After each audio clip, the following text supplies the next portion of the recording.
सेना को नष्ट करने के लिए नहीं था, बल्कि कर्ण को इंद्रास्त्र, एक घातक दिव्य हथियार के उपयोग के लिए मजबूर किया गया था, जिससे कोई भी जीवित नहीं बच सका।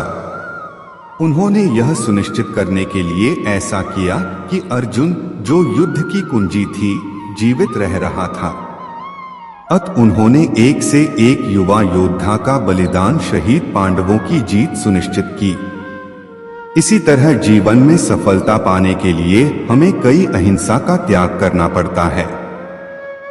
त्याग के बिना कोई महत्वपूर्ण प्रगति या उपलब्धि नहीं हो सकती। यदि आप अपने आरामदायक क्षेत्र, अभिमान, सम्मान, समय, धन या सुरक्षा का त्याग करने के लिए तैयार नहीं हैं, तो आप कभी भी सफलता के स्तर को प्राप्त नहीं कर पाएंगे। हालांकि कृष्ण भव्य द्वारका के राजा और संपूर्ण सृष्टि के देवता थे, फिर भी वे उन्हें त्याग देते थे और हमेशा अपने बड़ों को बहुत सम्मान देते थे। वे उनके माता पिता, माननीय या शिक्षक थे। वह उन्हें हमेशा के लिए सुख देने के लिए उत्सुक रहता था। इस वजह से वह जहां भी जाती थीं, लोग उनकी मदद के लिए हमेशा तैयार रहते थे। कुरुक्षेत्र युद्ध के दौरान कृष्ण ने एक दुष्ट सारथी की भूमिका निभाई। श्री कृष्ण सादगी के प्रतीक थे और सारथी के रूप में उनकी भूमिका प्रमाणित है।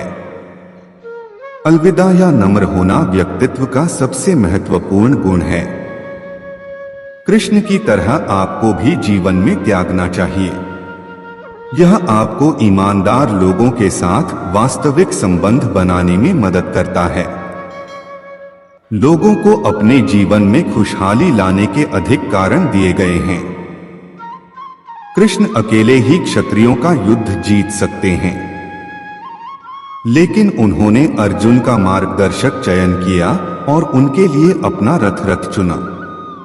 वह कहता है, नौकरी तो नौकरी है, कोई छोटा या बड़ा काम नहीं होता। कोई भी श्रम गरिमा के बिना नहीं है।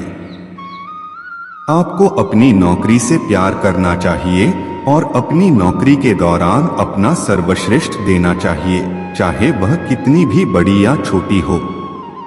आपकी नौकरी आपके जीवन का एक बड़ा हिस्सा है और वास्तव में अवशेष होने का एकमात्र साधन सभी प्रकार की स्वीकृति का सम्मान करना और उन्हें स्वीकार करना है।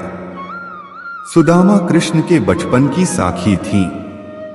कृष्ण के विपरीत वह एक विचारधारा वाले व्यक्ति थे और उनकी आर्थिक स्थिति अच्छी नहीं थी। उनके परिवार को मुश्किल से एक दिन में 2 वक्त के खाने का चैलेंज कर पता चला था।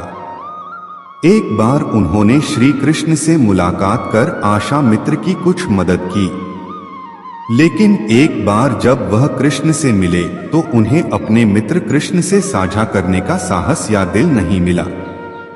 जब सुदामा अपने घर से हट गए तो भव्य घर, सुंदर कपड़े और शानदार आभूषण देखकर आश्चर्यचकित रह गए। एक शिष्य और वास्तविक मित्र के रिश्तेदारों, कृष्ण ने सुदामा की चिंताओं को समझाया, यहाँ तक कि सुदामा ने अपनी चिंताओं के बारे में एक शब्द भी नहीं कहा। यही दोस्ती का असली मतलब है। पूरा वीडियो देखने के लिए दिल की गहराई से शुक्रिया, धन्यवाद।